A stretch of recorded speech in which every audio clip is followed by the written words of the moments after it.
had you, kids. You had me at hello. I wish I knew how to quit you. This seems so weird. There's no place like home. I'm gonna make him an offer down with you.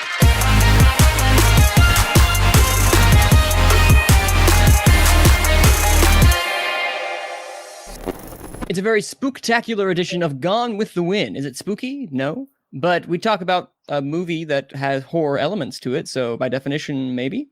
Cue the music.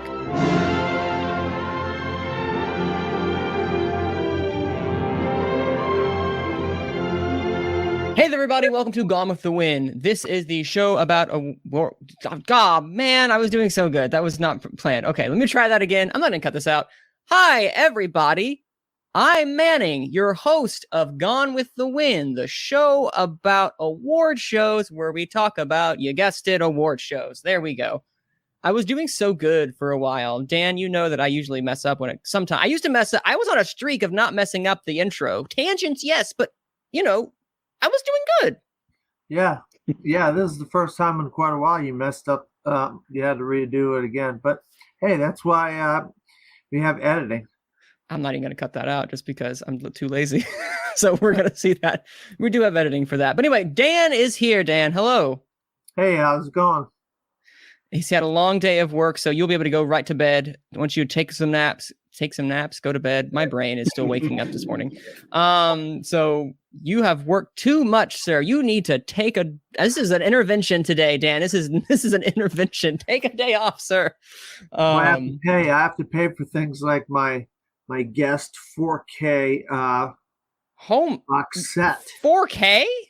Oh, 4K nice. Box set of the guest. Dan Stevens in all his glory. Dan Stevens, what a man. But yeah, no, Dan is here with us today, and we have two other special guests. Speaking of guests, see what you did there, Dan. I don't know if that was intentional or not, but it worked regardless. We have, actually, these two have both appeared on before, two in different capacities.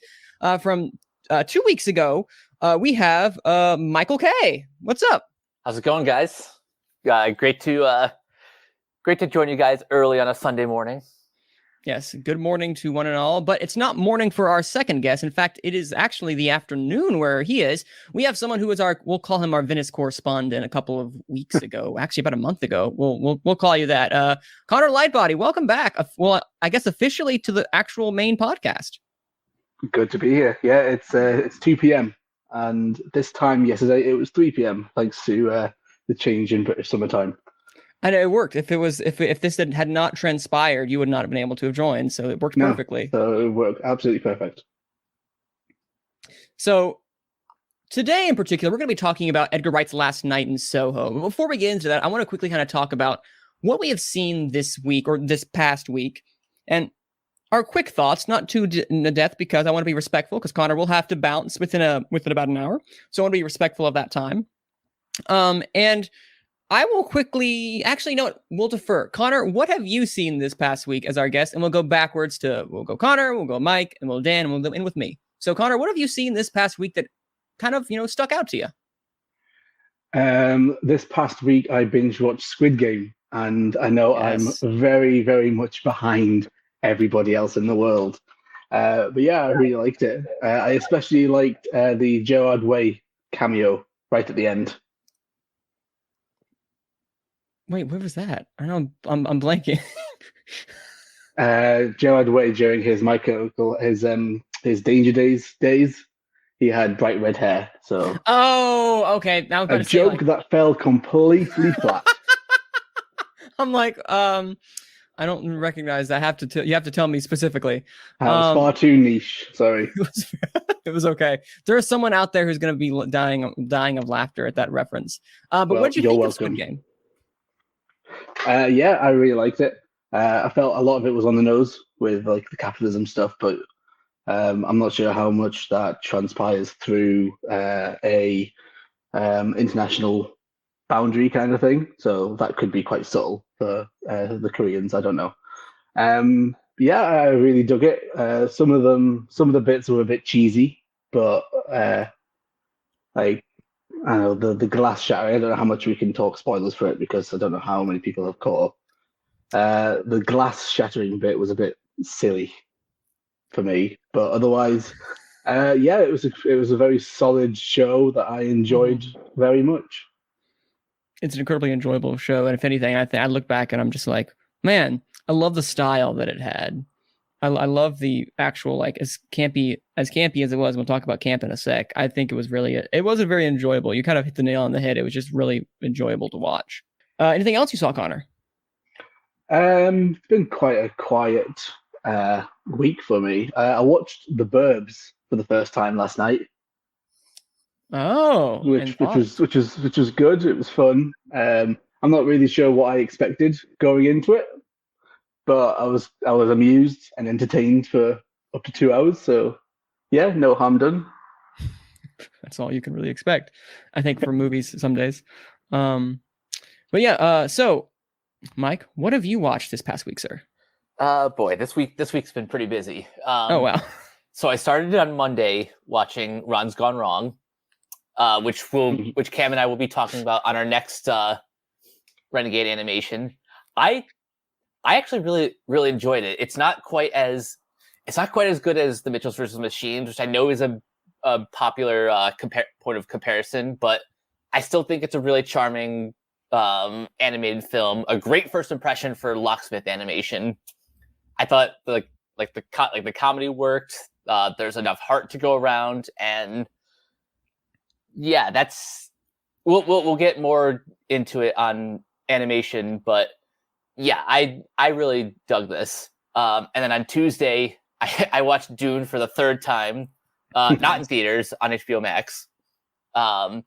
It's still the same movie. It's still epic and awesome, but for some reason, I enjoyed it a little bit more. Getting to watch it with the subtitles and really kind of taking in like the story, as opposed to being overwhelmed by the spectacle.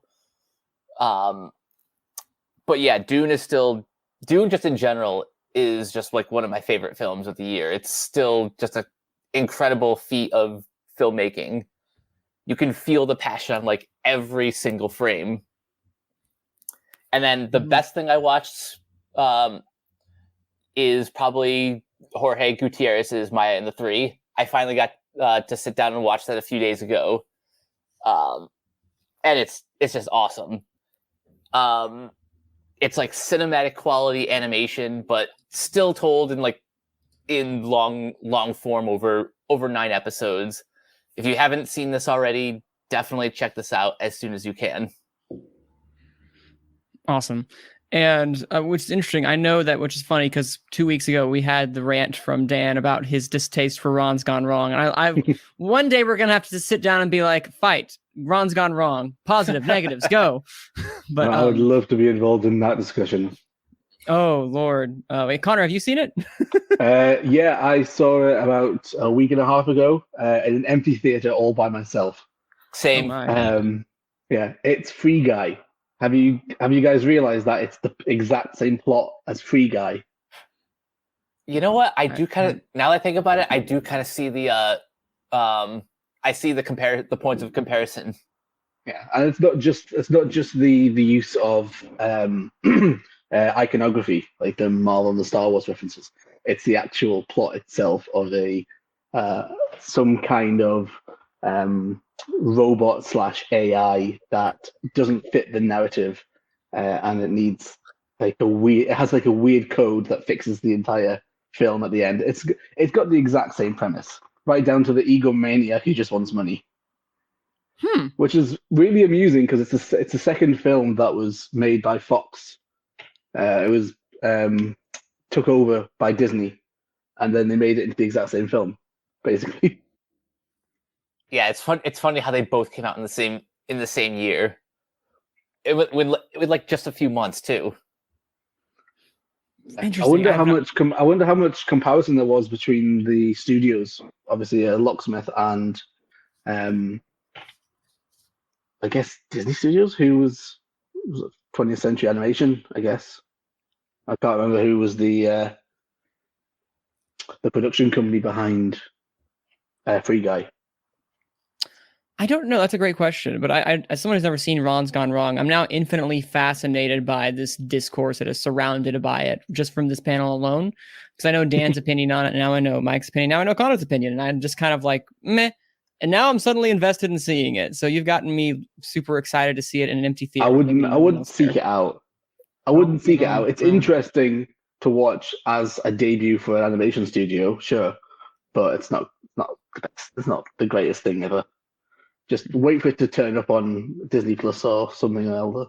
Yeah, if it's not a priority, then I would at least wait until it's on video on demand. But I still would recommend seeing it. Okay, well, note taken. And before we get into our main discussion, there's one more person we want to talk to, and that is Dan. What have you seen this past week, sir? Yeah, I've seen a little movie called Marvel's Eternals.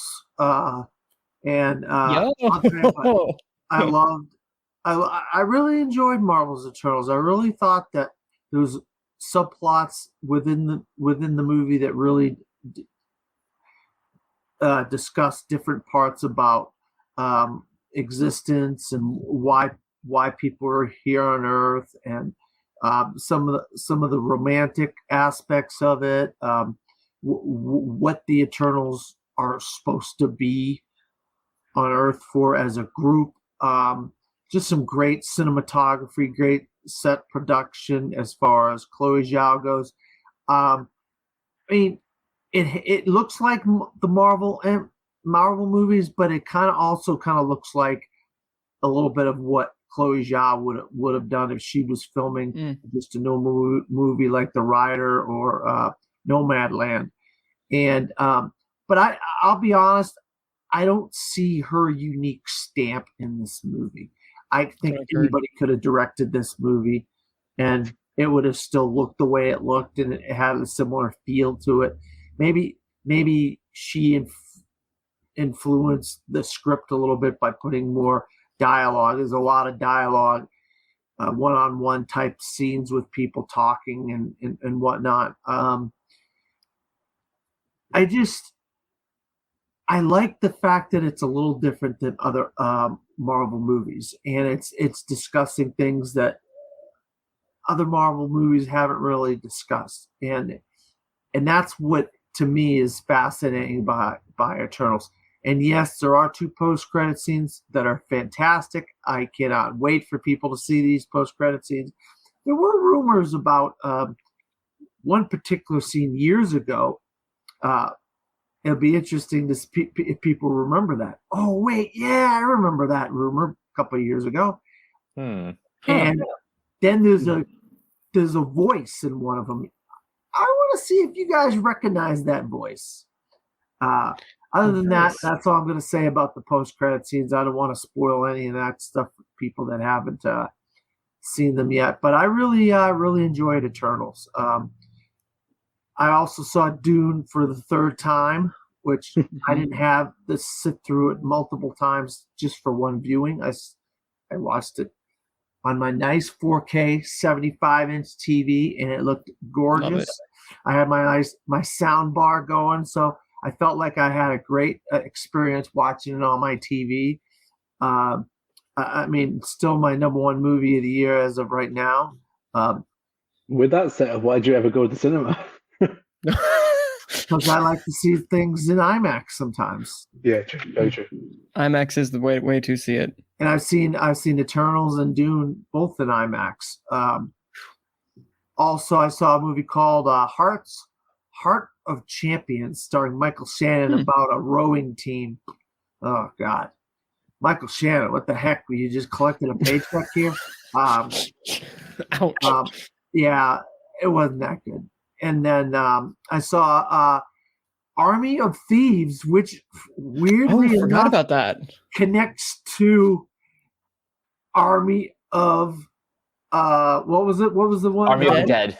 Army of the Dead, which is really weird. When you've seen these 2 movies, they're completely different movies, and they're completely different looking movies, yet they connect. And you're like, wow, this connects to that? How the heck did that happen? But it's Zack Snyder. That's the reason why. And I actually liked Army of Thieves better than Army of the Dead.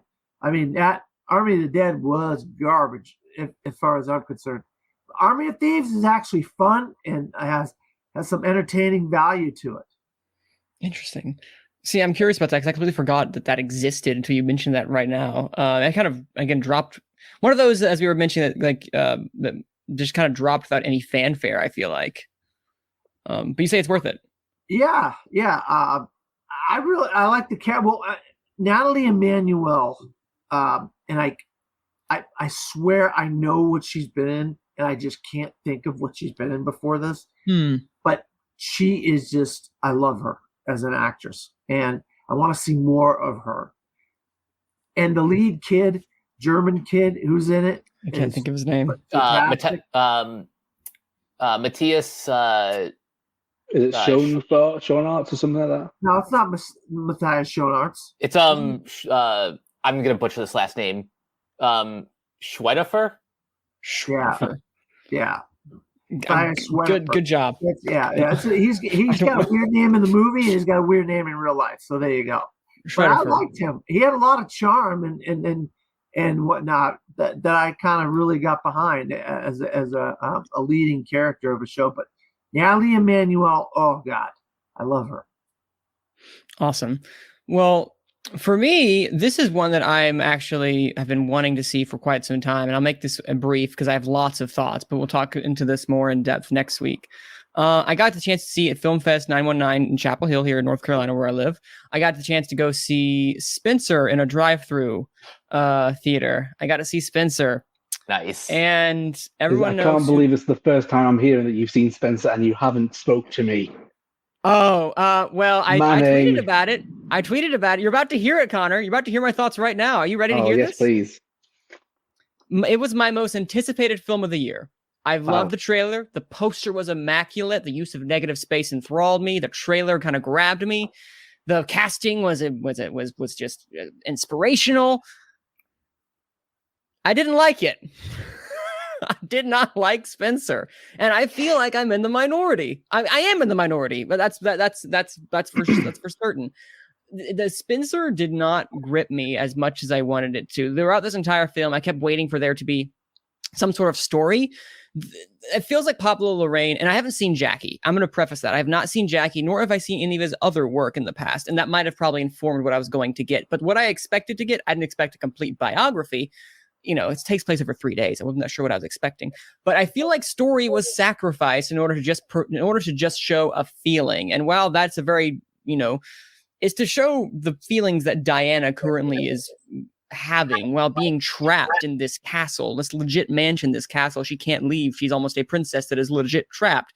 And I understand the symbolism, but when you just kind of have a movie that is almost symbolic and has no sense of story, I just didn't gravitate toward anybody. Everyone felt like a caricature. Like felt like the movie was really digging into the fact of like, oh, now she's maybe crazy. We don't know. And it just felt very distasteful in my mind. I'm not saying it's bad. I'm just saying it didn't work for me. The style that Pablo Larraín did to illustrate Princess Diana and her claustrophobia that she felt living in here, I get it and I understand it. But from a screenwriting standpoint and a directorial standpoint, I just did not connect. And I felt so cold when I left it and so hollow. And it really disappointed me because this is a movie that I've been waiting to see since I heard it was announced. That said, Kristen Stewart deserves all the praise she has been getting. She is freaking phenomenal. And I think that she literally disappears and gets all the mannerisms and the intonation in her voice down for Princess Di. And I kept thinking, that's not Kristen Stewart. I'm literally seeing Princess Diana. I just wish she was in a movie that I gravitated toward more instead of one that gets drowned out in all the symbolism that it forgets to tell a cohesive story. In my opinion, I can see the merit, what some people are saying, and they like it. I see why people like it. It just really didn't do it for me. And maybe that's just me not liking the style of Pablo Larraín. But Dan, you had your hand up for a sec. Yeah, I want to ask you, on a scale of 1 to 10, how good was her accent? I think it was very good. As someone who, she's American. This is obviously to be the case. And I'm actually curious because Connor, you have not seen it yet. Have I seen? I've seen Spencer. Well, you have seen Spencer. Wait a minute. When did you see Spencer? Because you missed it at Venice, right? I missed it at Venice, but I caught it at London Film Fest last month. Okay. I had my thoughts on it, and I'm now curious. If you could see me right now, and my lips are pursed, and I'm like, "You're wrong." I'm Manning, you're pleased, wrong. yeah. I'm okay with being wrong because this was very much. No, you're not wrong. choice. It's completely understandable. Honestly, I completely get it. It's not a very narrative piece. It's very much on her emotional state while she's going through the divorce with Charles, and she has to put on a brave face. And I don't know, I really gravitated to that whole idea that she's stuck, and I really felt for her. In terms of the accent, it is very rocky for the first 5 minutes of the film, but as you kind of get yourself acclimated to her portrayal of Diana, she completely loses herself, and it's fantastic. She's my number one pick at the moment for the Oscar. Agreed. That 100% I get, and I'd love to have this discussion further about Diana, but again, we're the last night in Soho we're going to talk about. But it's just to me, it just did not have that connection, and it felt too shallow, and I the emotion that it was evoking enough to show that just wasn't enough to grip me through the entire film, and I just was very much like, you're drowning the movie in symbolism. And maybe that's just not the type of movie that I gravitate toward. I'm not saying it's bad. I'm just saying it wasn't something that I enjoyed. But for you, Connor, you loved it, you said. I really dug it, yeah. I did watch it in a screening with subtitles, though. So there was quite a bit of time where you couldn't really grasp, even for me as a Brit, what they were saying sometimes. Like, I mean, I have comprehension issues with hearing anyway, but there were certain times when the the subtitles really gave you an extra bit of insight into what it was trying to do. Like, there's moments where they talk about walls and prisons, and what I loved most about it is the framing of her eating disorder. Yes. So obviously, as they frame the eating disorder as her purging herself from the royal family, I found that absolutely fascinating as a narrative device for someone who obviously not officially, by all official terms, had bulimia, but it was very, very prominent, and it was more than hearsay in the 90s. I found it fascinating. I loved it. I will say, I will give it the highlight. My favorite scene, and without spoiling too much, is the dinner scene and the use that he's able to. Yes, the pearls. Yes, that was my favorite scene because it to me that was just the right amount of like, hey, this is kind of what's happening, but it's kind of it's from her viewpoint. It's not like it's basically a psychological thriller. It is, yeah. Maybe that's why I didn't grab it. I'm like, why is this a psychological thriller? That might be the case of like, I don't think I get why. I don't, but I understand that scene, and I love that scene because again, the pearls are one of the biggest aspects of this, if not the biggest symbolic nature of this, because she's trying to rid herself of the pearls. But yeah, I love that scene. Mine is the Christmas presents scene. Oh, that's also a great scene. Yeah, that's the bit where my heart melted, and I was like, I absolutely love this. Yeah, that was my favorite scene from a very human standpoint, because the two of them, the three of them, really kind of got to be Princess Diana and her kids, or excuse me, they got to be not the princess, she got to be Diana, the person, and the kids, and that's what I love the most, because I want to know her about as a person, and less more about being struggled and trapped. But I guess that's not the story that Pablo Larraín was telling, and I guess maybe that's the one I wanted more of, and maybe that's my expectations.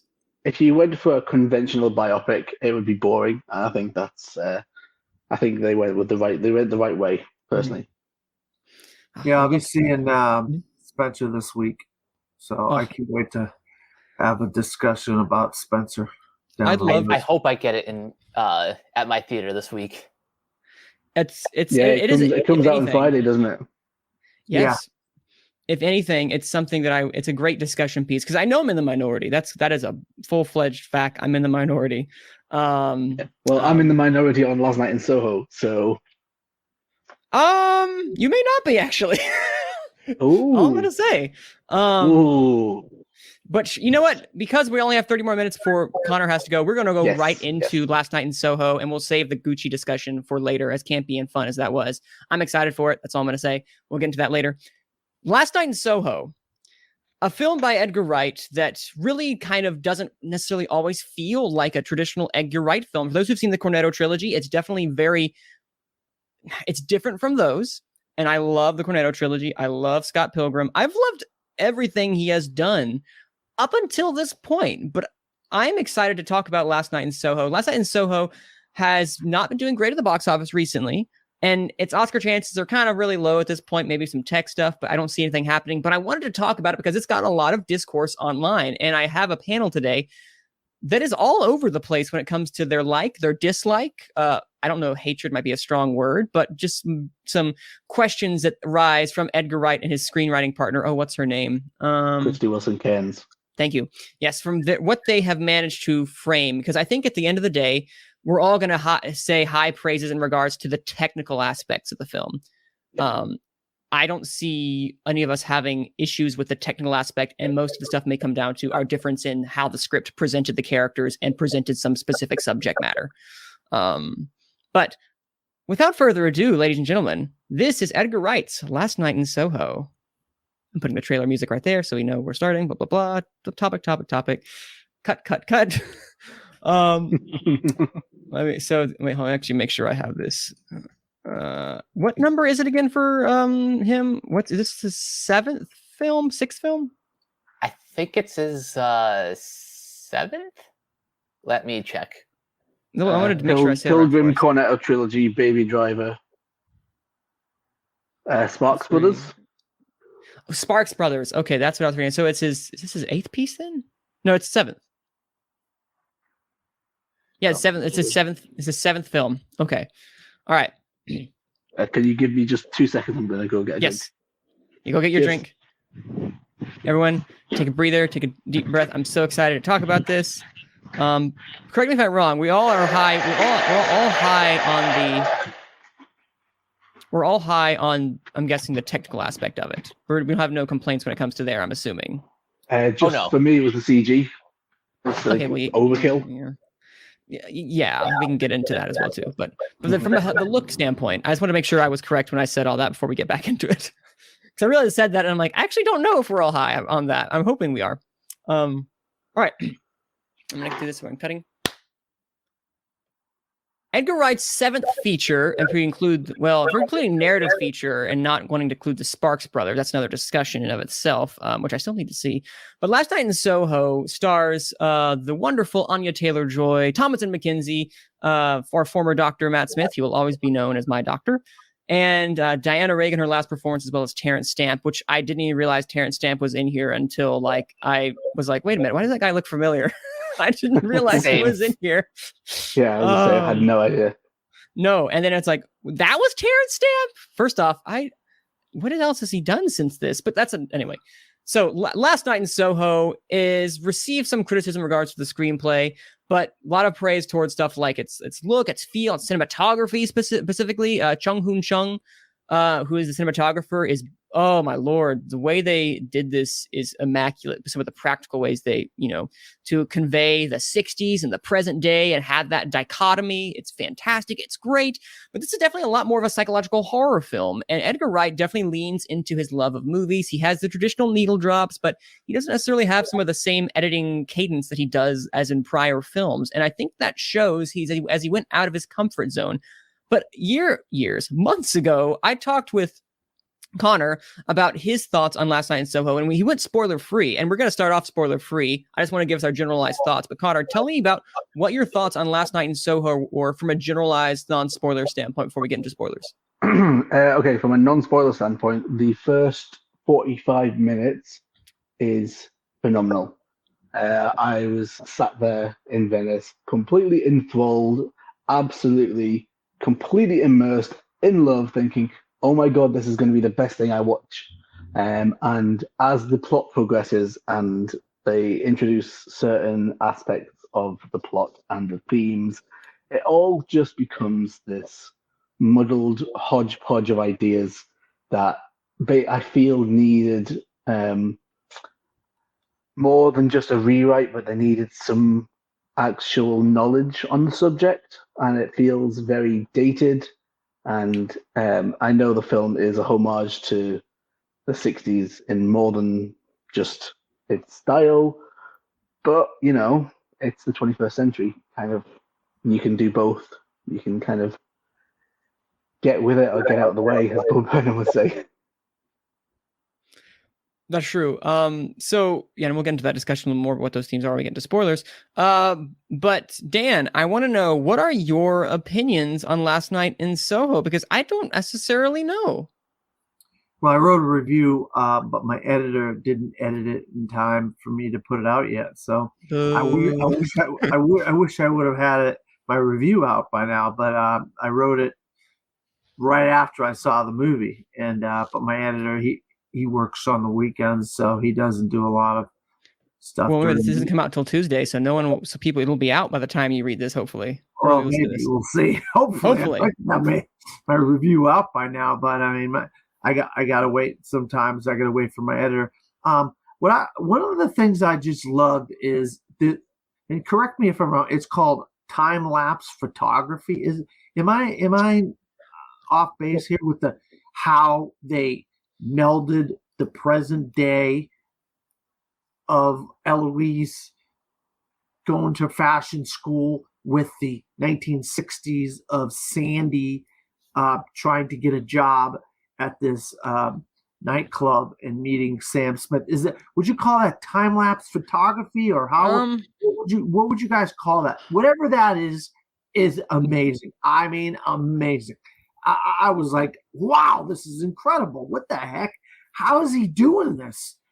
And that goes into what Connor said. The first 45 minutes are just absolutely blew me away. I was like, I want to be in that world. I don't care if it's in fashion school with Eloise or the 1960s with Sandy. I'm just imagining you in fashion school now, Dan, and I'm getting a real kick out of it. No, I just, she's such a creative person, and I wanted to be around her creativity, Thomas and Mackenzie and Anya Taylor-Joy. Oh my God. He couldn't have cast two better actresses for these roles, in my opinion. They're both amazing. What a great vehicle for these two amazing actresses to do. I mean, obviously, he has never done, I don't consider Shaun of the Dead horror, even though there's a horror element to it. I look at that as a comedy. So this is the first time Edgar Wright really did horror/thriller, and wow, what a great job. I mean, the soundtrack, I was instantly always great to this soundtrack as soon as I heard some of these songs. What Dream Girl? Well, not Dream Girl. What's the one? God, there's one. Downtown. Downtown. Oh God, I love that song. When that song appears in movies, I always love that. I know it's in another movie, and I can't think of what the Downtown. I can't think of what other movie it's in, but I know it's in another movie.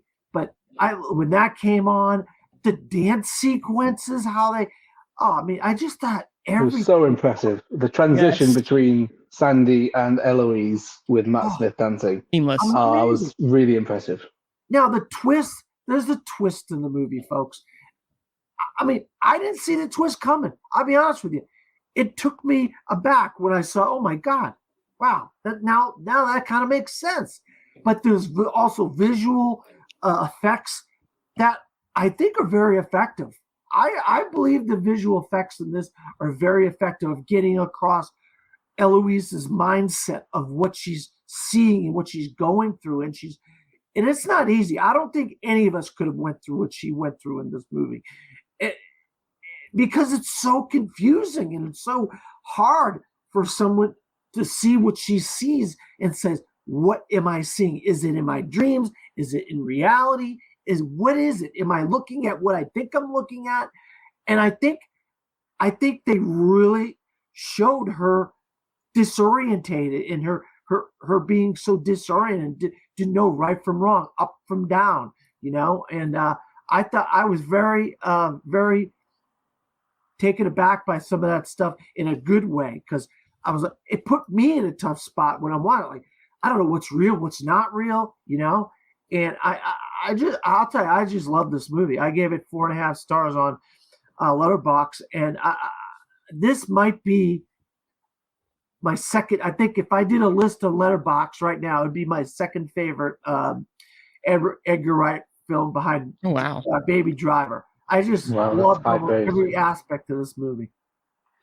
Wow, that is the high praise. So we're definitely going to have a nice gamut of emotions. We're about to have a battle over here for two different opinions, because I know, Mike, your opinion is very positive, correct? Yes, I also gave it a 4.5 out of 5 on Letterboxd. I thoroughly enjoyed at least most of the movie. If nothing else, I can say that this is a it's a definite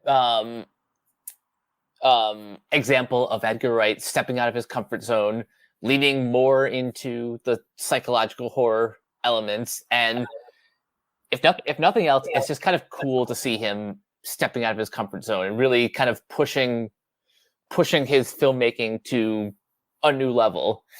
The performances I thought were great. Anya Taylor-Joy, or as she pronounces it, Anya Taylor-Joy.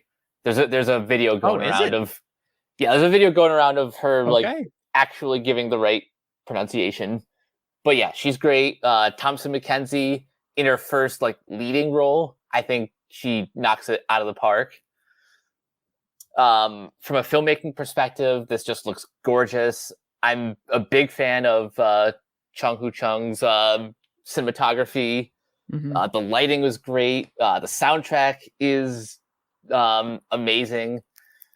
And I don't know if any other movie has displayed Anya Taylor-Joy's singing, but she has 2 songs in this. Obviously, the cover of Downtown, and an original track called "You're My World." So this movie is really a great showcase for her talents as kind of a triple threat. She's a great actress, a great singer, and a great dancer. Like some of the best sequences in the film were, the ones where Edgar Wright really gets to play with the camera movement and perspective in like the dance scenes. Yeah. All of that were fantastic. I think the one trip up I have, and this is where we'll get into spoilers, is the execution of the twists. That's like the one area where I have a little bit of hesitation to call this perfect, but on the whole, this is a movie I really enjoyed. Now, for me personally, I have nothing but high praise to say from a technical aspect. Edgar Wright is someone who is technically proficient in almost every single one of his films. He has a vision and he sees that through. I have a big problem with the story. I have a huge problem with the story in the sense of like, I feel like the characters are paper thin. There is like, the characters are paper thin. There is utterly no sense of like progression. Like, what is Anya Taylor-Joyce? What is Sandy's motivation as a character? Like, is she wants to be on the big screen? Well, where does she come from? Who is she truly? Like, I don't understand her. I didn't understand Thomasin McKenzie's character of Eloise that much. Yes, she wanted to be she wanted to work in fashion and she was scared going into a new place, but I don't understand like her as an individual, what she went through. What did she learn through all of this? I don't understand. Is it nostalgia is not always what it's cracked up to be? Maybe, but I wasn't clear. And then her friend, I don't understand his character. Every time he should have left her a long time ago, because after that incident, I'm not going to lie, I would have been like, yo, I don't know you that well. I'm not getting involved in all this. He was very forgiving. That instant was very tone deaf. It was very tone deaf, especially with the logistics of him being a black man and the fact that I don't think they understood what they were going for, Edgar Wright. And maybe that's just me reading into it with the current climate that we are in right now. But I was kind of like, I don't think, okay, we'll go with it.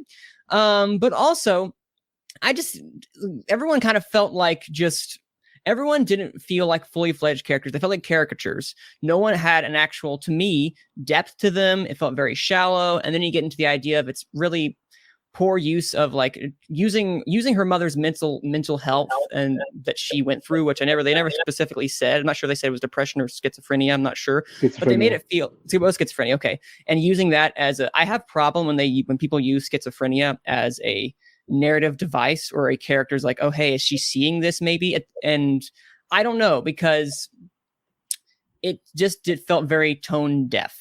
I think, in how it used its portrayal of mental health, because it's like, oh, they make you think, oh, she's crazy this entire time. And then I won't get into spoilers about what actually happens, but it just didn't sit well with me, especially also with some other things that we'll talk about a little bit later.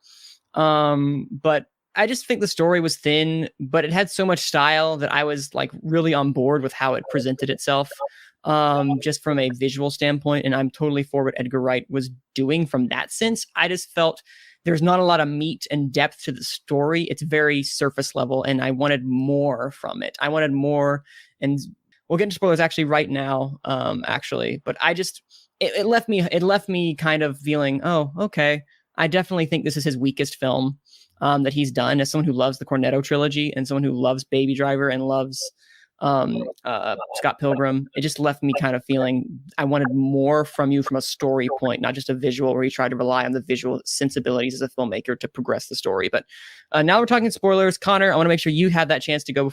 Tell me, what are your thoughts? Completely spoiler. You can tell me all that you want to now on. Oh my god! I've been waiting 2 months for this, and now my brain's gone blank. Please. Okay, so obviously Sandy turns. Sandy becomes a survival sex worker, right? I am not in any way, shape or form for survival sex work. The problem being, in my opinion, and this current perspective that we have, is that sex work as a whole is demonized. If you talk to a sex worker, you will know one of their biggest pet peeves is being perceived as a victim, where clients will come up to them and say to them, like, oh, I'll give you this, we can get you out of this. It's like, that's not what all sex work is. Like, she's, I don't know, she is definitely a victim. And there's an interview with Kirsty Wilson-Cairns where she says that it wants to be a deconstruction of abuse given to women, and I'm a little bit shaky on that because it doesn't really engage with the topic as a whole. I will point out there's a fantastic article on iNews by Christina Newland on this very topic, and it is very worth checking out because it talks about the paper-thin politics and how it's really, really interesting. And it's exactly the problem I had in my discussion of it when I was walking out the film with my friends. It was like, yeah, I don't feel comfortable right now. In terms of, in my review, I mentioned that there was one single line that could have saved it just a bit, is when Diana Rigg is obviously revealed as an older Sandy. She says they deserved it, and I'm sorry, the clients didn't deserve being murdered. What was the name of Matt Smith's character?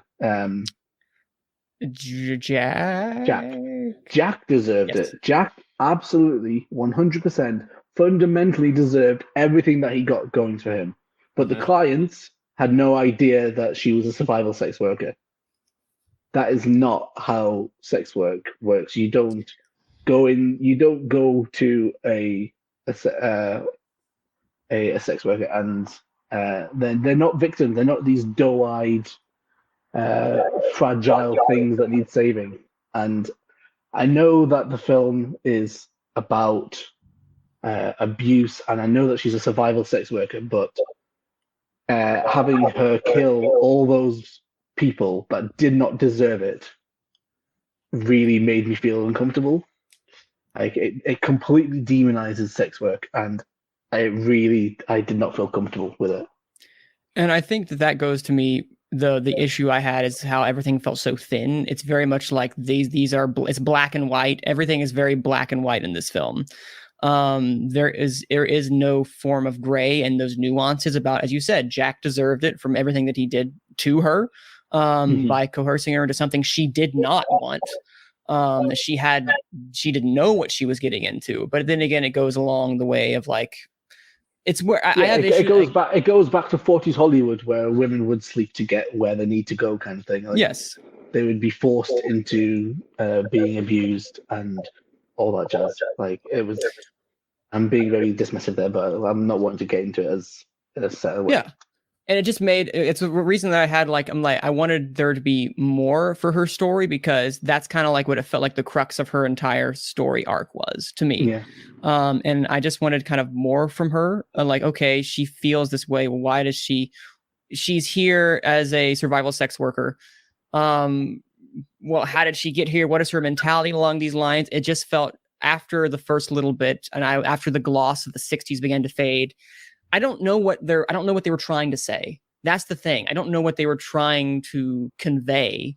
Be it with Ellie. I know it was her getting into a new world and her trying to deal with the fact of, oh, my mother suffered from mental health issues. Maybe I do too, which I find to be very tone deaf about how maybe because your mother had schizophrenia, you have it too. And now it's conveying it in this way. Again, a movie is very tone deaf both from, Ellie's side and from Sandy's side, on two different spectrums in my view. That's why, again, I think I don't think it juggles that well. And it could have added a lot more nuance and a lot more just by adding a couple of lines, just by adding a couple of scenes, maybe explaining about, okay, well, this is why she does what this is why Eloise feels this way. This is why Sandy feels this way, to expand upon these plights they may feel like they're trapped in, or they may feel like, because we never see like her, we never say Ellie say, oh, hey, I'm worried that this might be the case, with what happened with my mom, or we never hear Sandy really say, oh, until the very end, of course, when she's like, they deserved it all. But we never really fully understand. Oh, go ahead. Yeah, as we see her kill Jack, who is the person who is forcing her to be a sex worker. At that point, she no longer has to be a sex worker. She's not trapped in that rigmarole of needing, in that cyclical kind of lifestyle. She's not trapped anymore. She's now doing it, and she's luring them, and that becomes like a succubus kind of thing. Like, she becomes the villain, and those people did not deserve it. Like, I'm very passionate about the legitimization of sex work, in more ways than I can really get into. But yeah, it just felt very strange that after she killed Jack, put him in the floorboards, she kept doing it, kept luring people in, and then all those men who are saying "help me," when they were just trying, when she thought they were attacking her, kind of thing. It was all very, I don't know, it felt very confused. Yeah, and that's no, and I think that's. I also want to hear Mike and Dan, what your opinions upon the story in itself were, because we're praising the technical aspect and think we're all mostly in agreement, besides maybe some CGI. But I know that that kind of loomed large over, and I just couldn't connect with them as characters, and I was kind of like, this is. I think at the end of the day, it's the biggest word I'd use is tone deaf. To describe their respective story arcs, and especially there are some decisions that make as characters that I'm like, well, why didn't you just ask Terrence Stamp's character what's your name, when in actuality they went through this entire thing and it's like, wait, Lindsay, gasp, like, oh, okay. Or there is just some really decisions that were made that I just could forgot about that. I completely forgot that she went with that whole he's the older Jack sort of thing. Yeah. I completely forgot about that. It's been 2 months since I saw it, so it's a little bit hazy in my mind now. But that whole, oh, I know what you did kind of thing. And she goes and, well, she doesn't kill him, but she basically kills him. She distracts him so that someone else and can she nearly stabs Jocasta at one point. Yes, I forgot about that. That's such a weird thing. So wait, is Jocasta the ghost? because she Everyone, just kind of took yeah. she took the place of the ghost in that little scene. And this is why it uses when it talks about, her mother's schizophrenia. It's like, are they symbolizing the fact that she could have that? I don't understand, because that's not how it works. I don't know. But then you find out, of course, it's actually the ghost haunting her. It's the spirits of these men that are dead. So I felt better about that, but I don't know. It just felt very weird. Yeah, and also, go ahead. Sorry, very, very quickly, because I forgot what my actual point was. There's a scene where she says they deserved it. If Ellie had replied, "No, they didn't," in my head, my brain would have just been like, "Yeah, okay, like I'm on board with this now." Like she knows right from wrong. She knows that the film knows that what Sandy did and then grew up to do was wrong, but it agrees with it, and yeah. And also the fact that she wasn't like, I don't know, after putting a knife in Jocasta, who we all hate. I think we all hate Jocasta. Yes.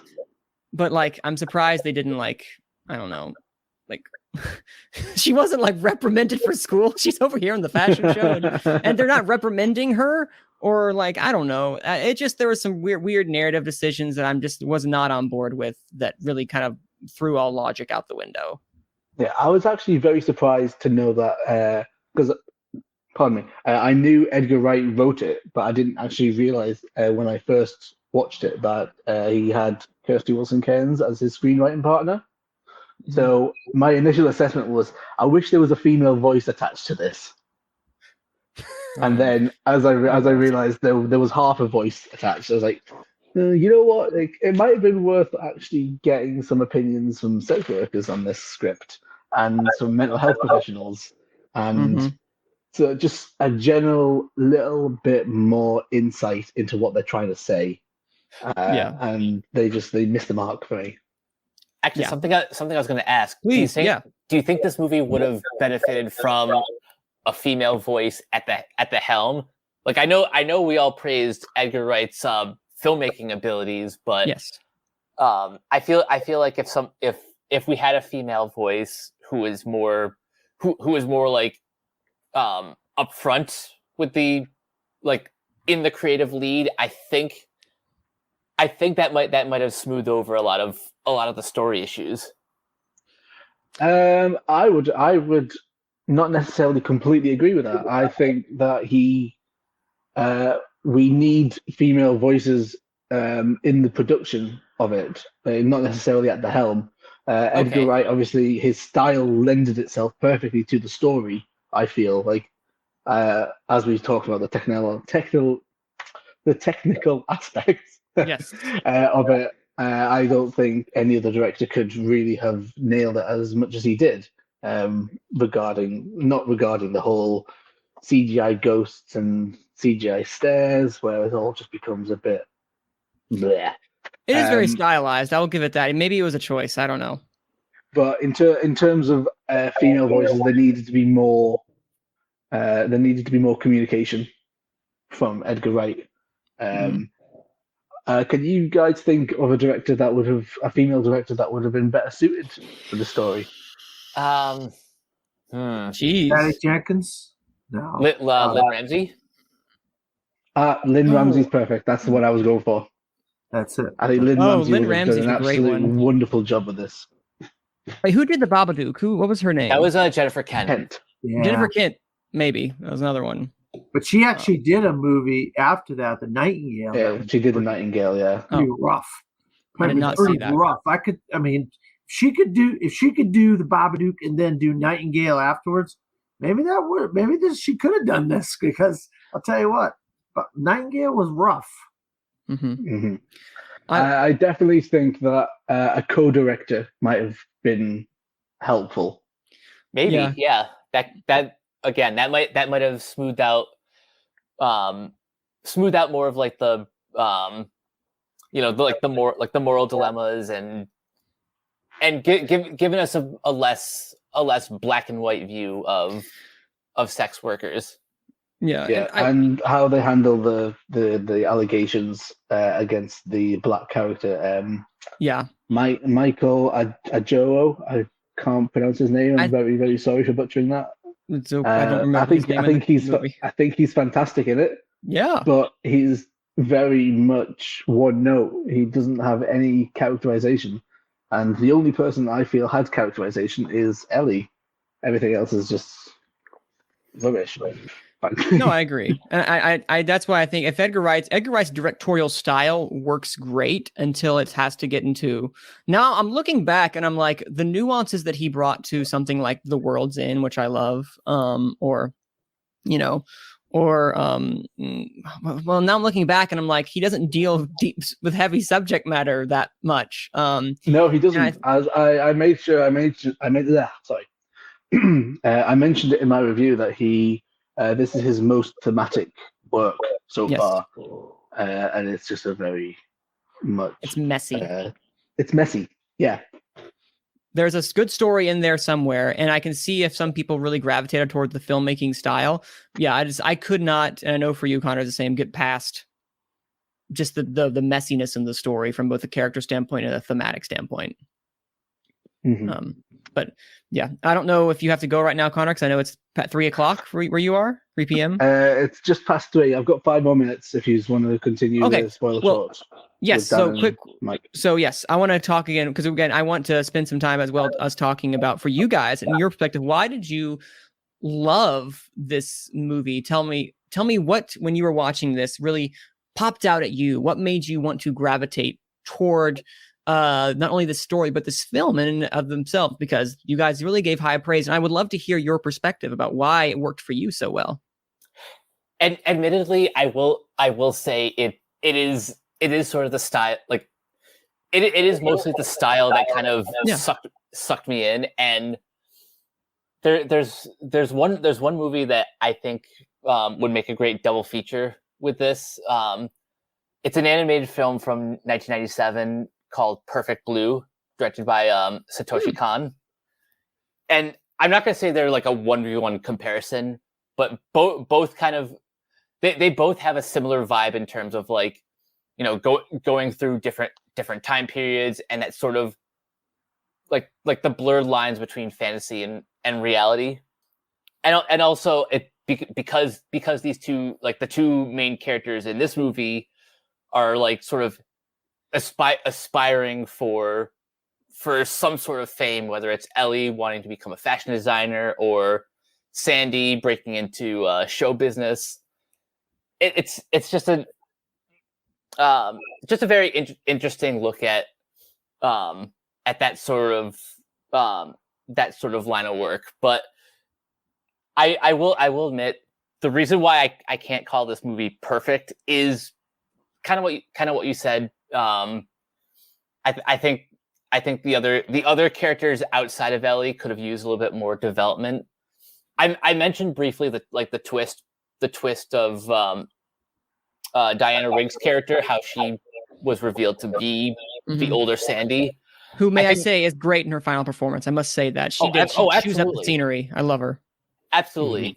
I think what would have made the twist stronger is if we got to spend more time with them in the present, and actually completely actually getting to know her. Yep. Before maybe either before or during Ellie's trips to the past through her dreams. No, I think I would have really loved a scene where Sandy, the older Sandy, comes to the bar and she has a reaction to seeing Lindsay/Jack, and that is where Ellie kind of makes the connection. This might be no, that doesn't work with a twist, does it? No, yeah, then that's the thing. It's like they wrote themselves into a corner with the twist. Yeah, yeah. I think the whole Lindsay being the police officer involved, which I didn't not see coming, mainly because they had the police officer played by what's his face? Sam Claflin. Yeah, Sam Claflin. Oh yeah. Yeah, I was like, wait, why is he in this? He's not going to be someone just like that's going to be a thing. Like, it's no name actor. It's like this is Sam Claflin. What's he doing here? Well, I asked the question to you, Mike and Dan. For you, what were the thematic elements that you guys took out of it, or was it because you mentioned this, little Mike, that this was a lot of the style that really grabbed you? But was there any thematic elements that you guys took away from it? Because I'd love to know what you guys could take away from that from a thematic standpoint.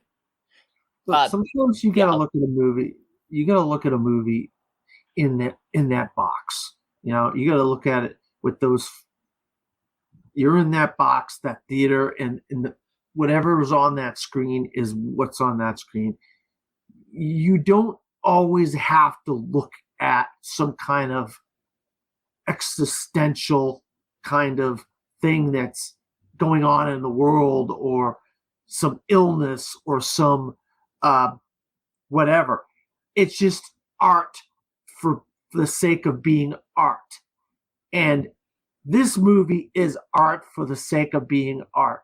And I'm not looking at it for some kind of other reasons. She's got schizophrenia and she's a prostitute, a high-class prostitute. But he's telling a story about a woman who was a prostitute.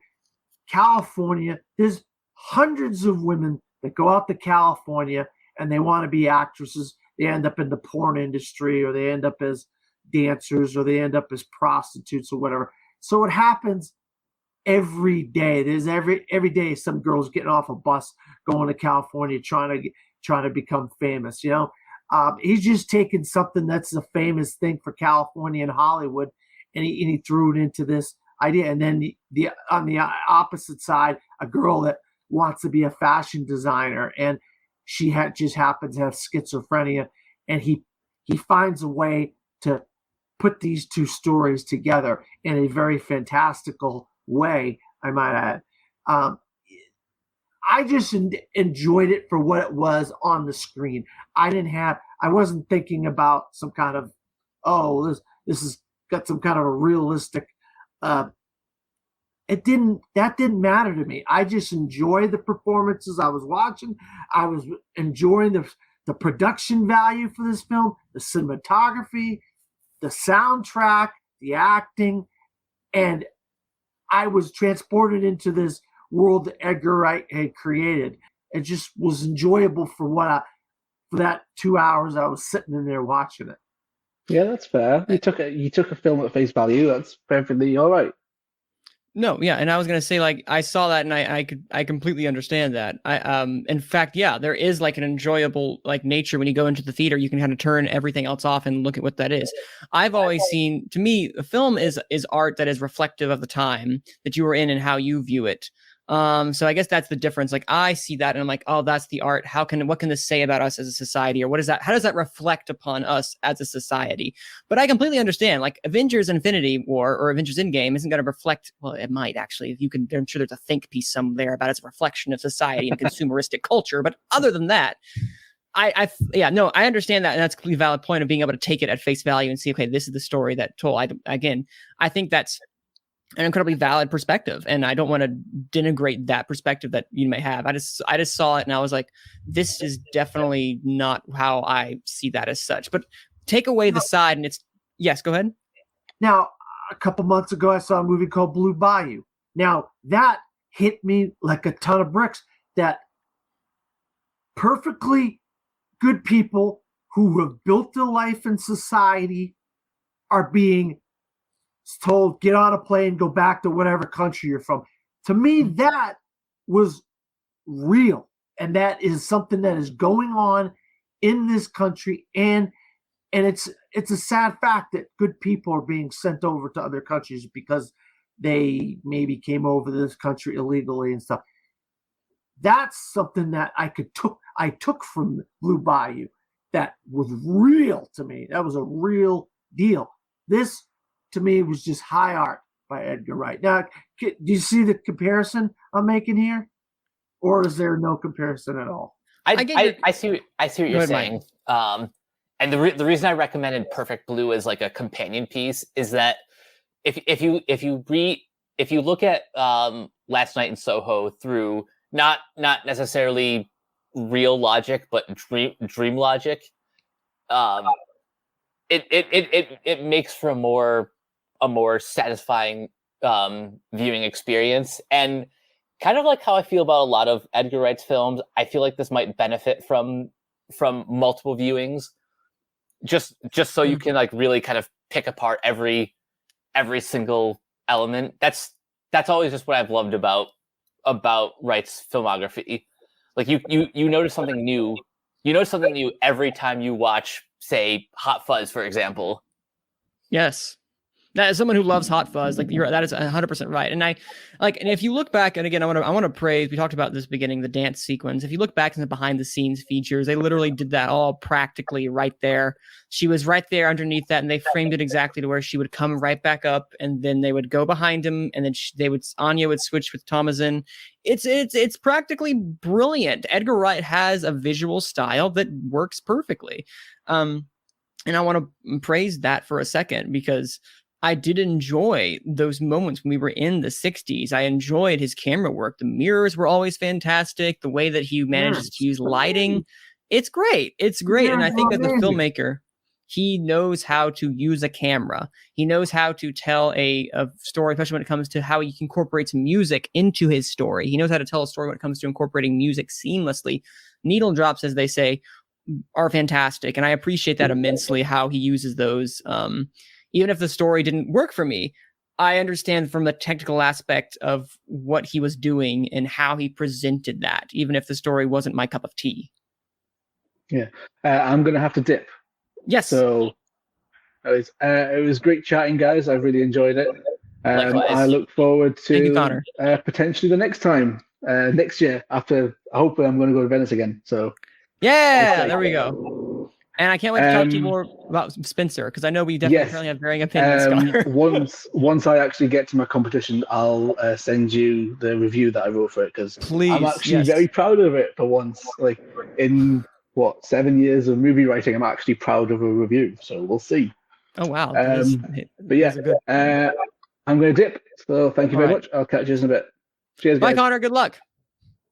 All right. So basically what I was going to say is I do really, really enjoy and immensely appreciate the artistry and the technical aspects. Edgar Wright, if you look back, I'm curious now. Well, first off, I look back and I see all his films and I see the technical merit. And I think he is one of the most, like a Wes Anderson, like even a Quentin Tarantino, he has a visual style that he goes for and he hits it usually on all cylinders, like Scott Pilgrim, like you have behind Dan. Like he has a visual style in there and it fits seamlessly and it works.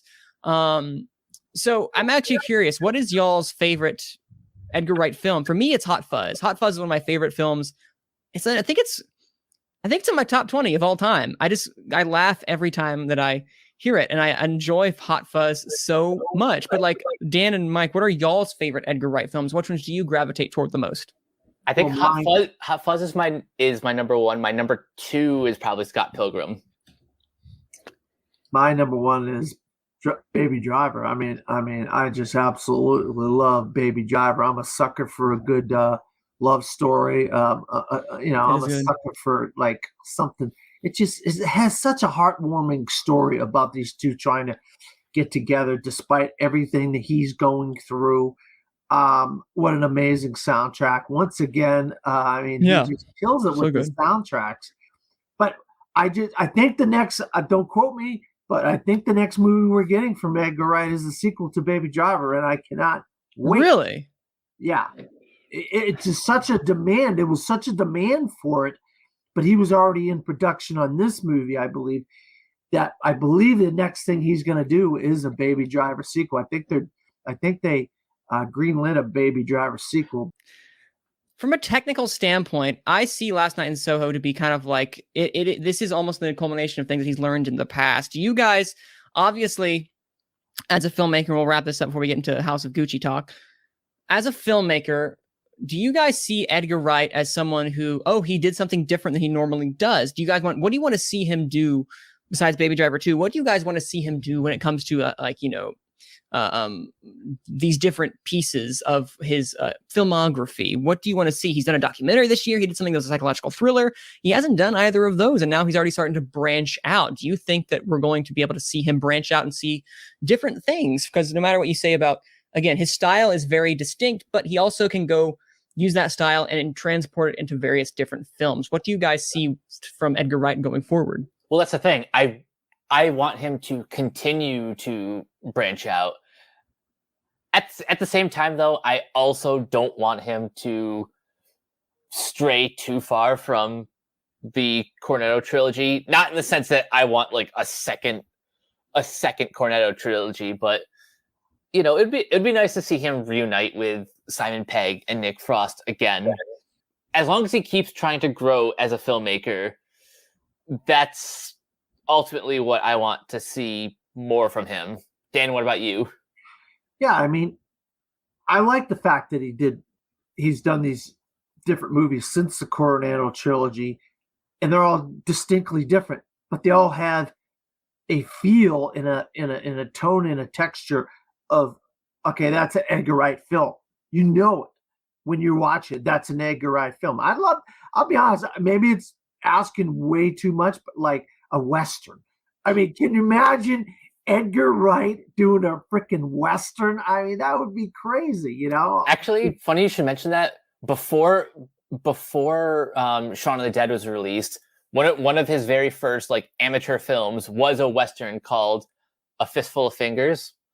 But I would love to see either a remake of that, like now that he has a budget, or just something original, but with a big all-star cast, like, or maybe even like a war movie, like that's a good one too. Because he's got such a kinetic and interesting style that maybe that would lend itself to war, because war is such chaotic and violent and whatnot. You don't know what I mean. But yeah, those two, Western and war movie. I mean, I don't know what war what war. Maybe you could do a biopic about some war England was in or something. I don't know. We've seen the 7 Years War, perhaps. That's a good one. War. That was a war. Yeah. Well, I mean, England's been in a bunch of wars, but over the 100 they have. Years. So, I mean, who knows what the heck kind of war he could get involved with as a filmmaker or whatever. Maybe he sees something or he read a book or something. He said, this would make a good movie. I want to turn this into a movie. Like Christopher Nolan had that thing that he kept on scratching. That was Dunkirk. He wanted to make Dunkirk. It was something that was in the back of his head for years. Just so happens that year we had 3 Dunkirk movies come out. It was weird. And it's kind of a weird trilogy. We did? Of Dunkirk movies. Yeah. There was one with what's her name? God, what is her name? Not Rachel Weisz. It's oh God, I can't. It's Gemma Arterton. Oh, Their Finest. Yeah, and then we also had Darkest Hour with Gary Oldman, that dealt with aspects of Dunkirk from a leadership perspective, and then obviously the actual war of Dunkirk. She had 3 different angles of Dunkirk that year when that came out. So it's kind of, who knows? There probably is something out there. Maybe there's somebody from England 100%. that he likes. Maybe a person that resonates. Maybe he could do the definitive Alfred Hitchcock. Wow. The girl, we got the girl, we got the shop girl, right? We got the girl, we got Shop Girl? Those are the 2 Hitchcock movies. What was it? Hitchcock and the girl. Oh, that one. Yeah. Oh yeah, I remember that. Shop Girl was Andy Warhol. I'm sorry. How did I get good. Stuff? Maybe he could do remember Guy Fawkes, the entire incident that occurred. He could do something like that. I would love to see that style. Yeah, that'd be interesting with Edgar Wright. Sure, yeah. I'd love to be able to see that with the legend. A Western, though, Micheal. Oh wow, I didn't even know he did it. Even a short of a Western. That'd be, oh wow. Edgar Wright doing a full Western would be. I'd be totally down for that. To see what he has. All right. So before we wrap up our Last Night in Soho discussion, what was your favorite, Micheal? What was your favorite scene from Last Night in Soho? What was one that stuck out at you and you're like, I like this? I think it's the dance sequence, and it's Enya singing downtown on like during that audition. Dan?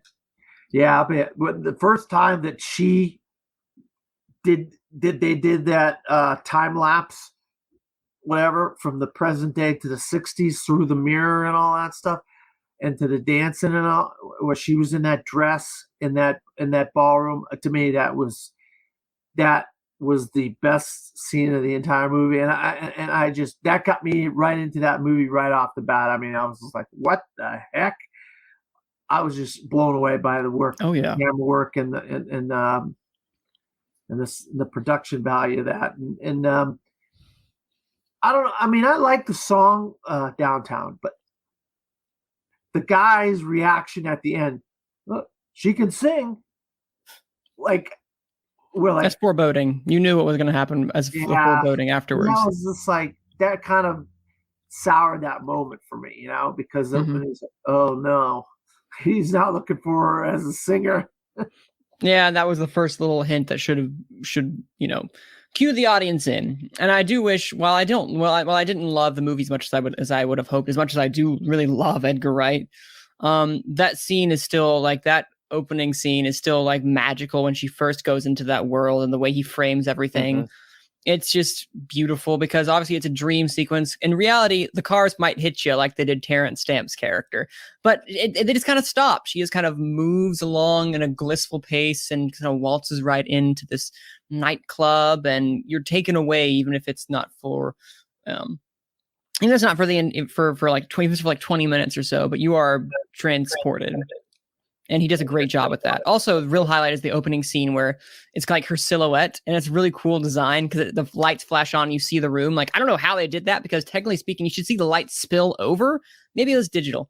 I don't know, but it's really cool. And I kept thinking in my brain, how are they doing this? Really cool. Yeah, so when it comes to that, we kept highlighting the praises of his technical achievements. Obviously, it hasn't gotten the same amount of praise as I know others have taken in the past, and they've taken it off a lot of their best picture, best actor, actress, etc. But do we see a possibility in a world where we could have a Last Night in Soho appear in cinematography, production design, makeup and hairstyling, costumes, or is it just too stacked right now? Good question. I think the two, possibly three categories right now I see are almost locks are best editing, production design, and someone in the cast is going to get an actor nom, whether it's Thomason as best actress, or maybe they'll do like best supporting actress for Diana Rigg, just because it was her final on-screen appearance. Yeah, I think that's the most likely. If anything's going to happen, is supporting actress. Because supporting actress is very bare right now, and they could give her like hey, Diana Rigg, this is your last performance. Have that, and then maybe a sound, because Baby Driver did get the sound. Okay, I think that would be number 4 then. It won both sound. Oh, did it? I believe it won both Academy Awards for sound. And it won editing. No, it didn't win editing. Just kidding. Dunkirk won editing. I think it swept the sound categories that year. Don't quote me on this. I believe it did. I will check right now. That's what we had, 2 sound categories. Because I recall it winning 2 Oscars.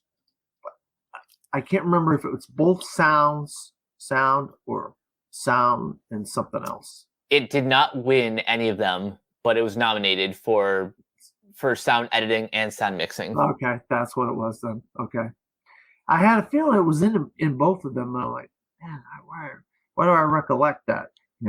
It's hard to remember every movie that got nominated or won everything. It's so many of them over the years. Dunkirk won both sounds. I'll tell you what, I don't think we're getting anybody in actress, because the actress category right now is so stacked, and I love both of these. I want to preface that I love both of these 2 ladies, Anya Taylor-Joy and Thomasin McKenzie, in this movie. I absolutely love them in this movie. Diana Rigg has got the best shot, a posthumous Best Supporting Actress Award nominee. If anybody could slip in, it's her. And as far as cinematography, I think there's a shot at that.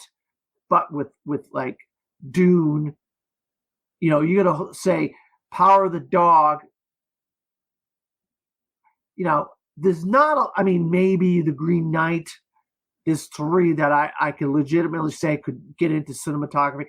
But I think you could legitimately make a case for this movie to get into cinematography. That being said, maybe the fact that it's not doing well financially, and it's kind of divisive with critics, might kind of knock it out for anything, because they like to nominate the movies that are getting in the Best Picture a lot of the times. And if it's not going to get in the Best Picture, then it's not going to. It's going to start. You start saying, okay, well, why should we nominate this and this, and why should we nominate this and that? And it's sad. That's kind of like the rule of thumb for things like this, because I think it deserves some nominations. I really do believe. I think it deserves.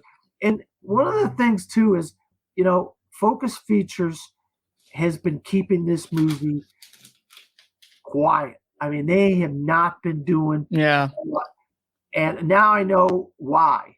And the thing is, I think they did not want the twist to get out. They did not want the divisive nature of this, even though Connor did see it in Venice. It did premiere in Venice. I think they wanted as little eyes on this as possible before it actually came out, so word of mouth didn't start going in the opposite direction. Because I believe the word of mouth should have been going in the positive direction, but I will say my editor did not like this.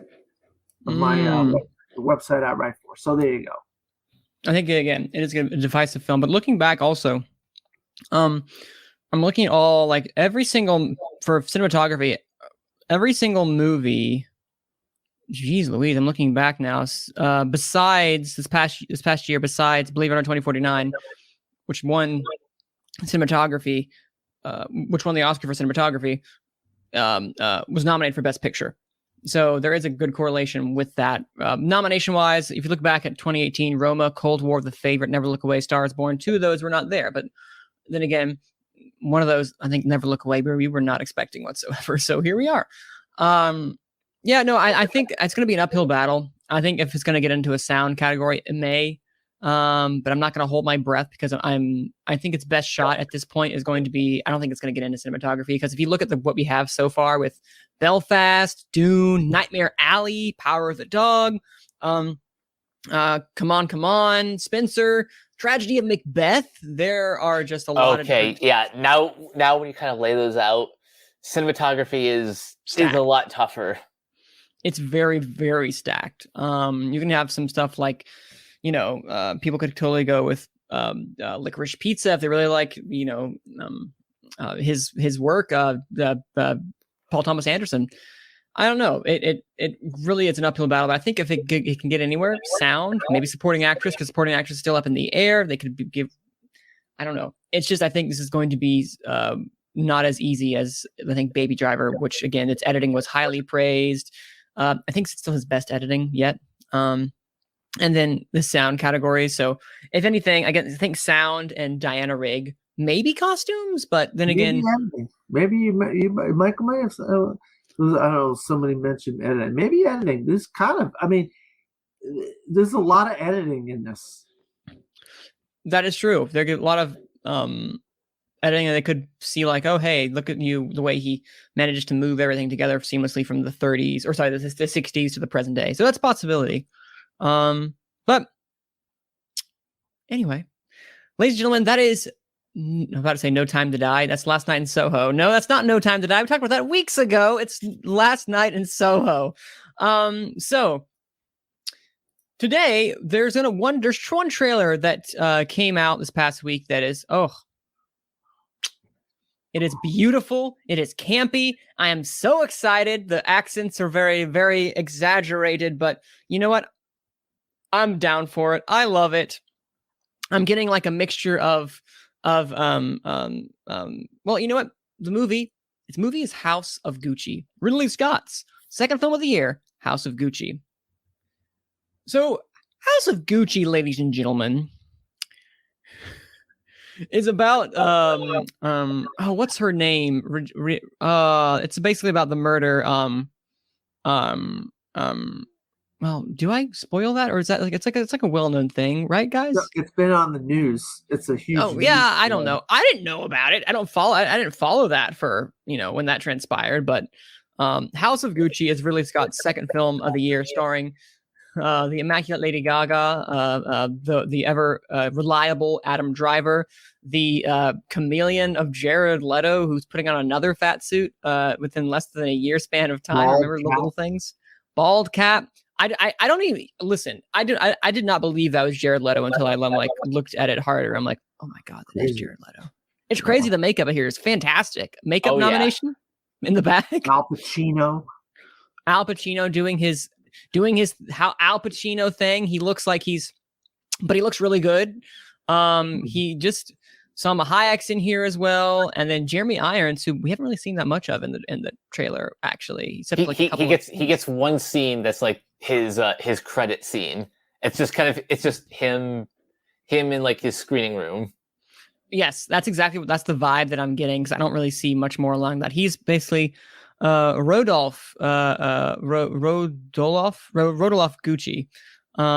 You have Patrizia Reggiani, who is Lady Gaga plays Patrizia Reggiani. And for all those who don't know, it spans 3 decades, and it ends in the events of Maurizio Gucci's murder in 1995. He's the Italian businessman, the head of Gucci, by his ex-wife. And so I'm looking forward to this. If y'all saw the trailer, you guys know this looks ridiculously like. Mm-hmm. Okay, so what are your thoughts, Dan? Dan, you're nodding vigorously. What are your thoughts on the second trailer for House of Gucci? But I'll tell you right now, I don't even remember the first trailer for this, but this trailer got me, and I said to myself, "Oh, this looks good. These performances look amazing." There's going to be if this movie is as good as this trailer, and you just don't know, they're going to get a lot of acting nominations out of this movie, because these people are just going for it.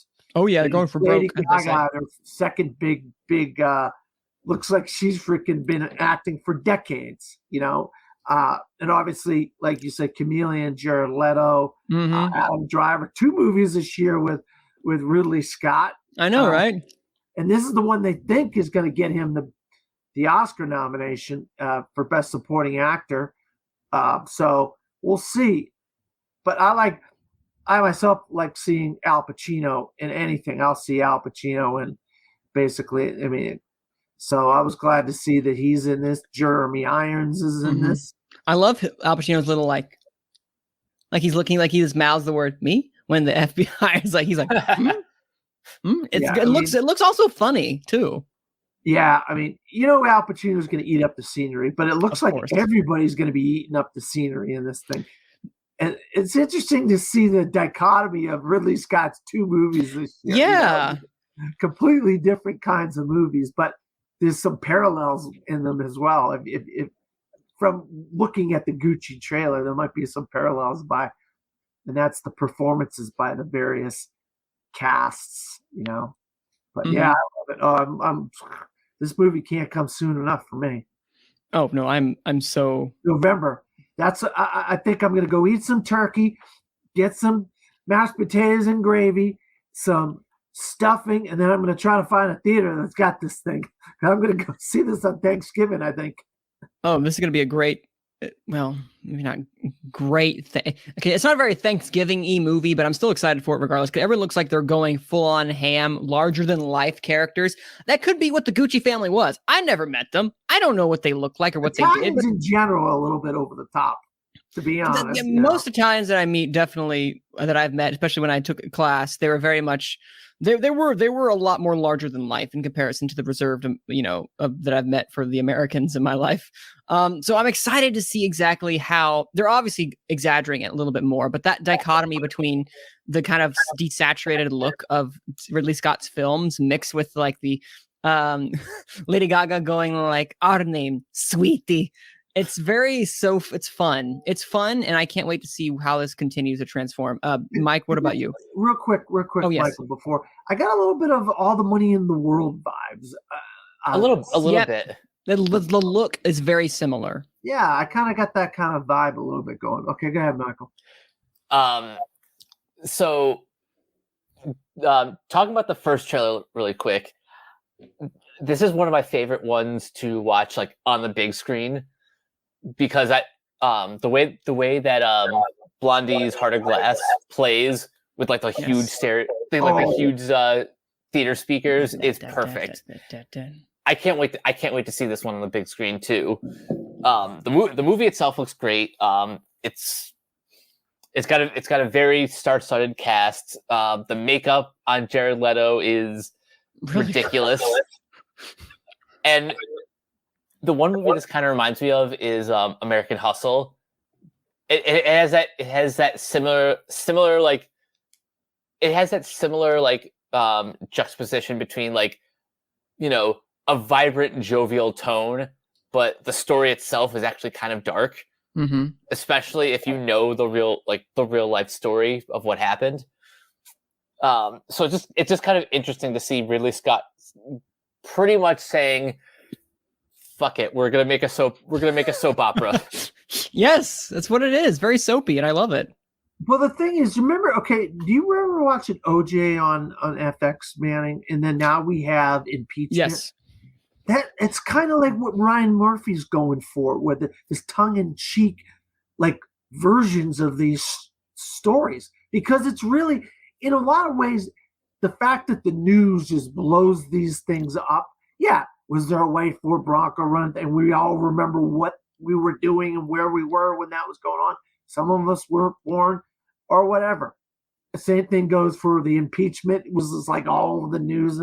It's like, maybe he's trying to get this like bigger than life like story out of this story. And it was the murder was all over the news like a big like thing, but because it's a foreign thing, it's not that big over here. It was on some news channels. It was a thing over here on the big like the CNNs and that stuff. But it is a foreign, so it probably, if we were over in those countries, in Italy and France and England, and maybe would have gotten inundated with all kinds of news stuff about this story. Every little Tom, Dick, and Harry would have been coming out of the woodwork with information about this or whatever. Who knows? But that's what I kind of got that vibe where it's like this story's is like this bigger than life story, and he's trying to make this bigger than life cast kind of come out of it like that, Mm-hmm. Does that make any sense? Yeah, I hear you. Mm-hmm. Well, what I was going to say and add to that is that, this film I'm excited for. I've been cautious because this is the type of film that could be like big star production value, but it could totally be trash. It could be like, wow, they waited to the last minute. But I'm starting to get kind of more warmed up to the fact of like, okay, I'm starting to really am intrigued by what he could do, because Ridley Scott is a reliable, if not inconsistent director, if that makes sense. What was the last time we saw a trailer of a movie from Ridley Scott that absolutely blew us away? We're like, oh my God, I have got to see this movie. Known as The Counselor. I figured you were going to bring that up. The Counselor was I forgot about The Counselor. The Counselor was garbage. And so we have to hold off when it comes to this. Trailer looks incredible. Right. But it doesn't mean the movie's going to be good, because that trailer for The Counselor, that main trailer, whatever, looked like, what the heck is this? I cannot wait for this. Agreed. and then we got it, and we're like, what the hell crap was that? Yes. No, and although I will say, all the money in the world, when he was like, I'm going to redo this entire thing I was shocked. I'm like, okay, I gotta see this now. But I think that was more of the cultural zeitgeist than the actual, wow, this trailer is really great. It was good.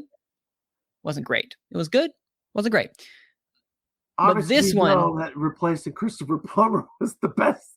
I mean, ironically, yeah, he was the best part of it. I know that was like shocking to me. You know, what a great also performance for Christopher Plummer. May he rest in peace. To go out on as one of his final performances as well too. An Oscar-nominated performance too. Why not?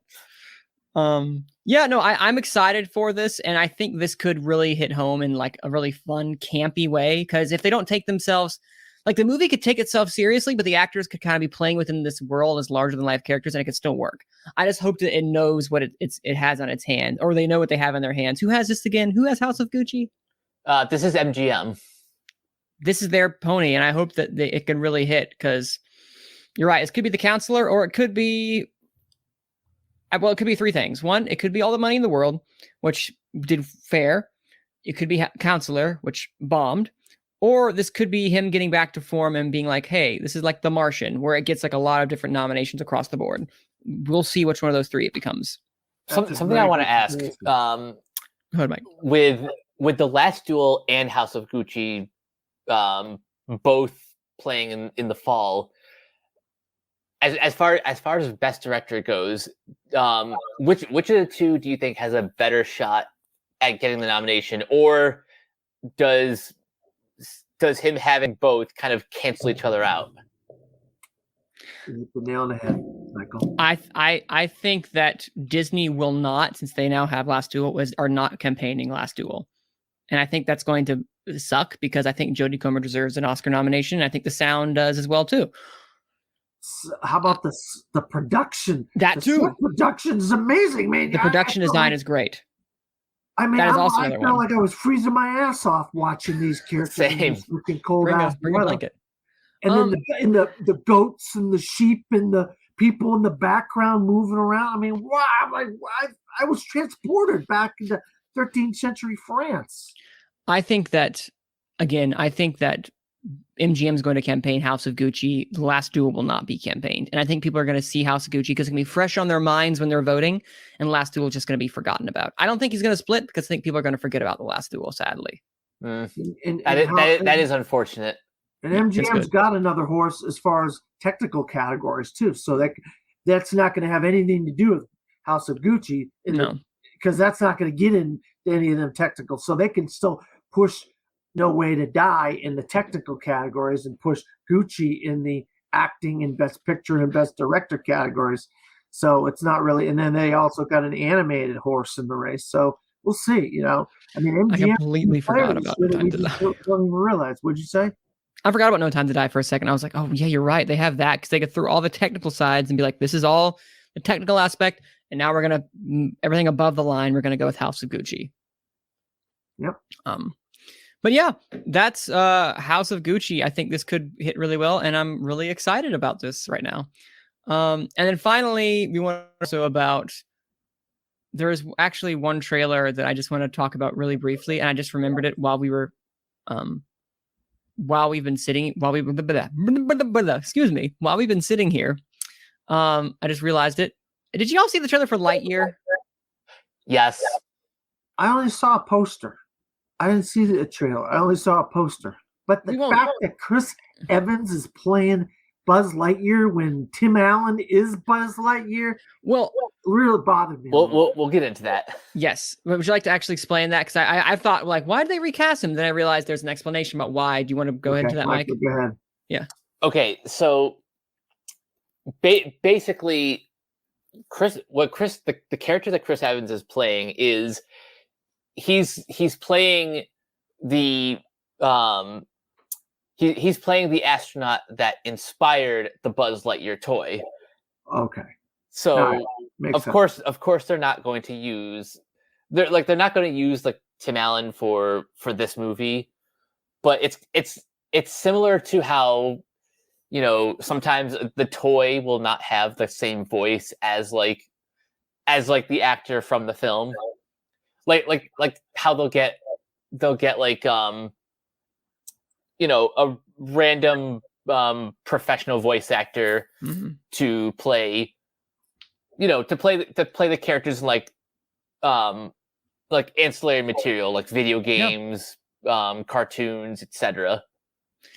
No, that makes perfect sense actually. When I found out, like, oh, this is about the man Buzz Lightyear that the toy was based upon. Which, why is the trailer basically? I'd encourage you to go watch it, Dan. But I just realized we didn't talk about that. But why is the trailer basically First Man?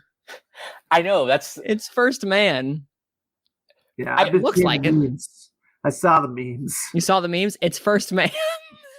Like they got Ryan Gosling, and then they got him, and then they even are comparing Captain America to this. Listen. I'm totally on board with that style. I love First Man. So maybe I'm just curious. It looks visually amazing, stunning. Right. Here's the thing, though. You know what else had a trailer with a similar tone for its first teaser? Cars 3. Oh. Like, if in case you don't remember, they like that first teaser for Cars 3 got pretty dark, but the rest of the film was, typical Pixar. Yeah. I don't think Lightyear is going to be as somber as the trailer kind of made it out to be. I think it's going to have a little bit more of that pulpy kind of sci-fi vibe. If nothing else, though, one thing that this trailer really kind of inspired for me was the desire to see the Saturday morning cartoon show Buzz Lightyear Star Command on Disney Plus. That was a good show. I love that show. Never watched it.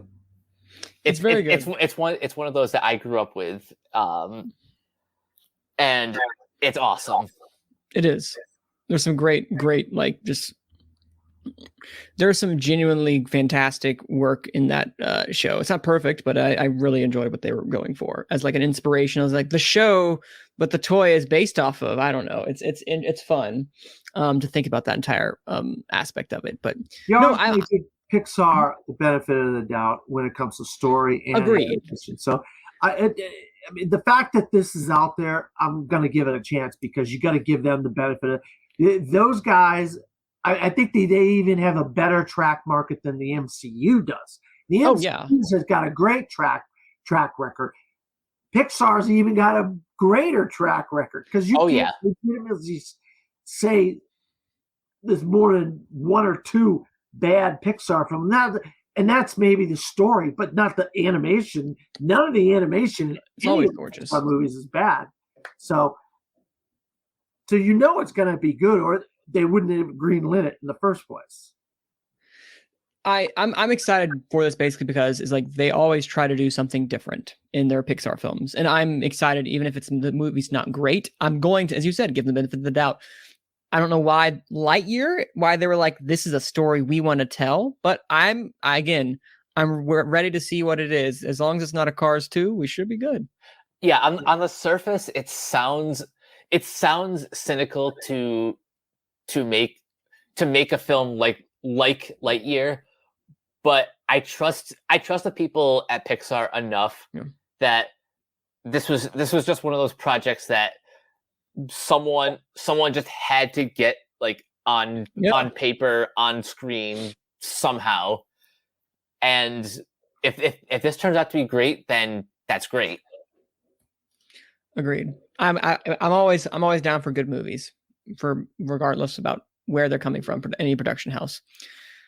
But that kind of concludes our discussion, ladies and gentlemen, for today. And in a bigger announcement, Denmark has officially, I believe they are submitting Flea officially. Yes. So it's made it official. They're submitting it for foreign language film, and so they're going to push it, and Neon's going to push it. So Flea has officially been selected for Denmark. And Worst Person in the World's also been. What was Worst Person in the World again? Finland. Who is that? Or Norway? No. Norway? Maybe Norway sounds about right. They have officially submitted as well too. So we're starting to get the international race a little bit more, and I'm excited to see exactly how that's going to shape out. Because now I just want to see some. I don't think I've seen a truly foreign language film outside of Demon Slayer this year, and I want to see more. But Still haven't seen Titania. Huh? I think it's on demand now. No. I'm not sure. Oh, is it? I think. Yeah, I think it is now, or it will be soon. Okay. Yeah, And it's just, I've been seeing ads about it being on Fantastic. on Voodoo and all that. I'm so excited.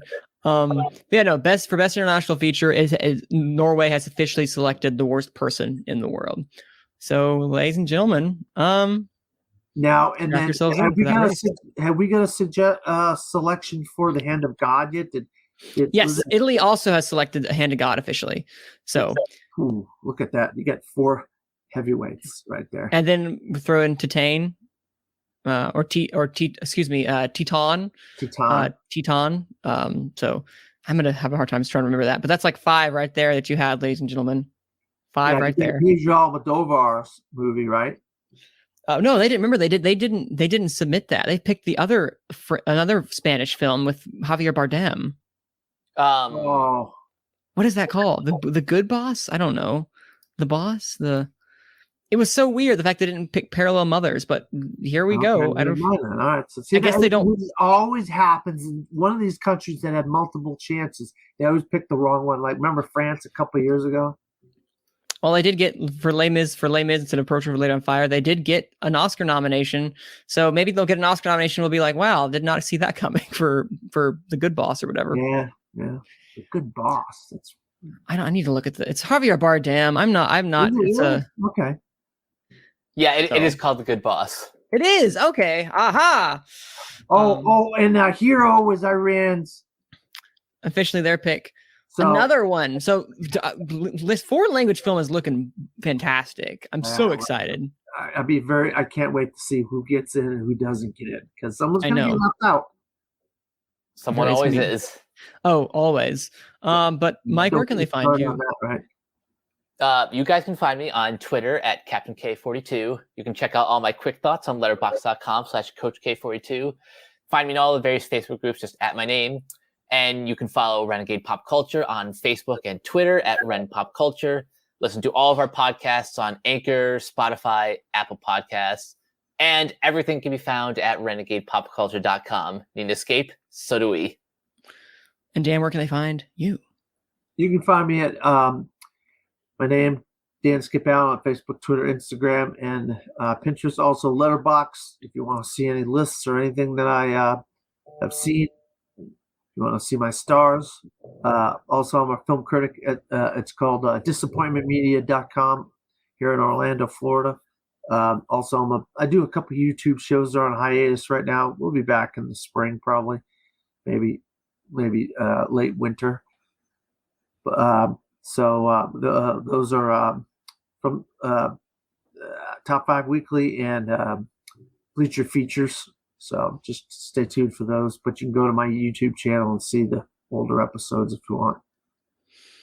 And you can find me on Twitter at Cine_man. That's CINE_MANN, as well as Gone with the Wind on any of the podcast networks, be it Apple Podcasts, be it Spotify, be it Anchor, wherever you get your podcasts, you can usually find us as well too, including Take 3 Productions for our YouTube channel, where you can find us there with audio, all our audio. It's again no video, only audio at this point. We'll do a live one sometime and have in the future and have kind of like a discussion where we can actually see our video, but not right now until we get into the swing of things with the Oscars. So look forward to that later.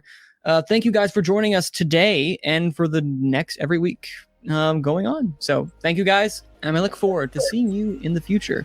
We'll see y'all at the movies. Bye bye.